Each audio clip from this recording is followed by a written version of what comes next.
Good evening, everyone.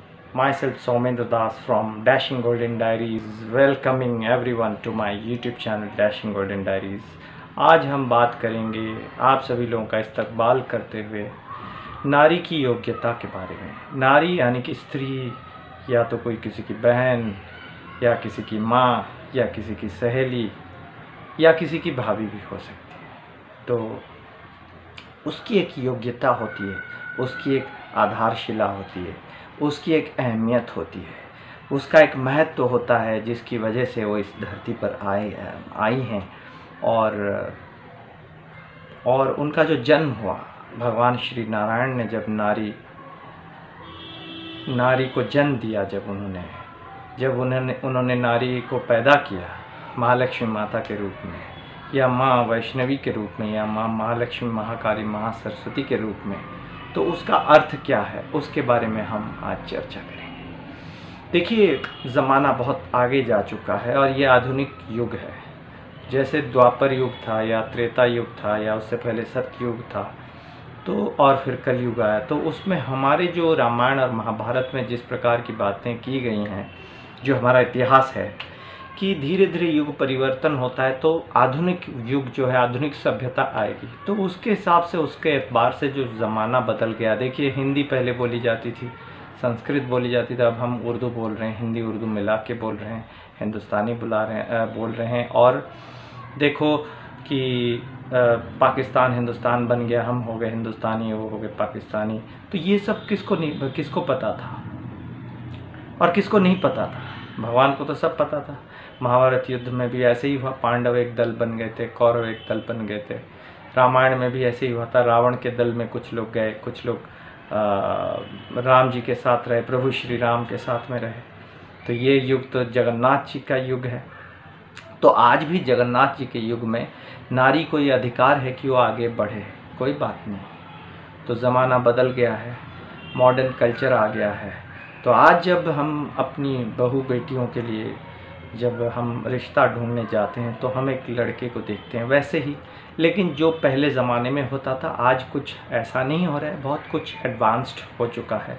आजकल लड़का लड़की खुद देख ले रहे हैं अपने लिए लड़का या बॉयफ्रेंड, फिर बाद में शादी या जो भी रिलेशनशिप हो जाता है। लेकिन जब लड़का या लड़की देखने जाते हैं एक दूसरे को, चाहे वो प्रेम संबंध ही क्यों ना हो, चाहे वो मोहब्बत ही क्यों ना हो, पर जब शादी का फैसला करते हैं तो उनके माँ बाप को रखना साथ में बहुत ज़रूरी है। पूछिए क्यों? क्योंकि उन माँ बाप ने जो पाल पोस के, जिन्होंने बड़ा किया, उनको ये पूरा हक है कि उस शादी का लाभ उठाएं। उस माँ को पूरा हक है, या उसके मामा हैं, उसकी मामी हैं, उसके चाचा है, चाची हैं, जो भी उसके हैं, उसके बड़े पिता हैं या कोई भी हैं, उनको ये पूरा अधिकार है कि उनकी जो बहू आए, शुरुआत में और अंत तक भी, क्योंकि माँ बाप कितने साल जिएंगे, तो उन्हें वो लाभ मिले, बहू की सेवा का लाभ मिले, जो कि पारंपरिक युग से चलता आ रहा है, एक पारंपरिक प्रथा अनुसार चलता आ रहा है। तो आज भी वो चीज़ चले, ये अधिकार है। चाहे कितना ही गहरा प्यार क्यों ना हो लड़के और लड़की के बीच में, लेकिन उसके बारे में ख़ास ख्याल रखना ज़रूरी है। और वैसे ही जैसे लड़की के बारे में जांच पड़ताल किया जाता है, तो वैसे ही लड़की के माँ बाप को लड़के के बारे में भी जांच पड़ताल करना चाहिए। खाली इकोनॉमिक पॉइंट ऑफ व्यू से नहीं है, कुछ और चीज़ें हैं। जैसे कि सोचिए कि एक लड़का किसी के घर में दामाद बन के आएगा, या एक लड़की किसी के घर में बहू बन के जाएगी, तो क्या वो ये नहीं जानेंगे, क्या वो लड़का इस लड़की को पूरी ज़िंदगी उसकी आदतों को झेल पाएगा? क्या वो लड़की जा करके उसके माँ बाप को जो उनकी मांग है वो पूरी करेगी? वो लड़की, मांग मतलब जो स्नेह और श्रद्धा उन्हें चाहिए, पैसों की ज़रूरत नहीं होती है, स्नेह और श्रद्धा की ज़रूरत होती है। क्या जो उत्तर प्रदेश, बिहार या हमारी जो जगहों पर जो कल्चर है उसको मानेगी? ज़रूरी नहीं कि पूरा माने, लेकिन आज की डेट में कुछ तो कर्तव्य उसका बनता है।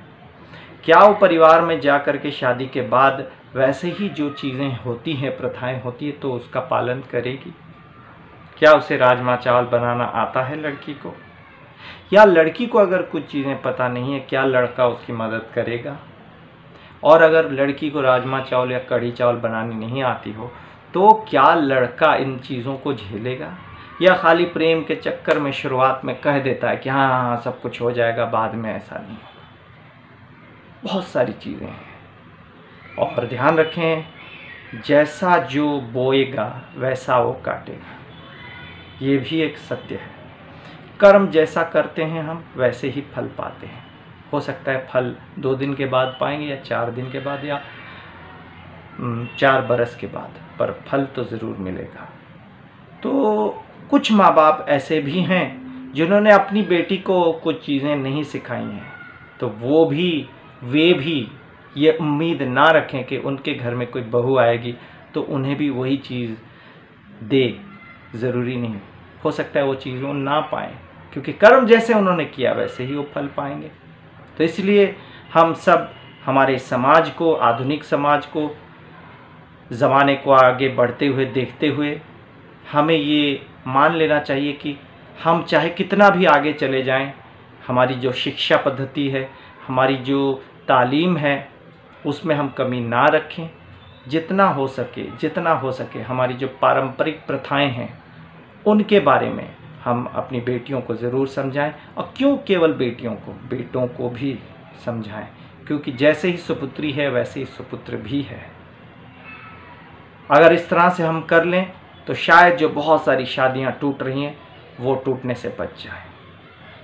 और शादी करने से पहले या प्रेम संबंध करने के बावजूद भी आगे बढ़ने से पहले there are so many questions to be answered in your mind. बहुत सारी चीज़ें हैं। क्या ये चीज़ें मायने रखती हैं? क्या इन चीज़ों के बारे में सोचना लाजमी है? क्या ज़रूरी है या ज़रूरी नहीं है, या ऐसे ही आगे बढ़ जाना है? क्या इन सवालात के जवाबात माँ बाप को खुद देने हैं? क्या माँ बाप को सोचना चाहिए कि हमें किस तरह की बहू चाहिए और हमारी बेटी कैसी है? क्या हमारी बेटी को हमने वो तालीम दी है, या हमारे बेटे को हमने वो तालीम दी है, या हमने हमारे बेटे को बहुत ज़्यादा सख्त अनुशासन की वजह से उन चीज़ों के बारे में नहीं बतलाया जो कि बतलाना ज़रूरी है? बहुत सारी चीज़ें हैं टू बी थॉट। आप लोग जुड़े रहिए मेरे YouTube चैनल के साथ। आप सब लोगों को उन प्रश्नों के उत्तर यहाँ से अवश्य मिलेगा। Till then good bye and stay connected to my YouTube channel. जो हमारी सीरीज़ चल रही हो तो चलती रहेगी, पर इस तरह के कई सारे टॉपिक्स के बारे में मैं आप लोगों के सामने ज़रूर गुफ्तगू करूँगा। ओम साई राम।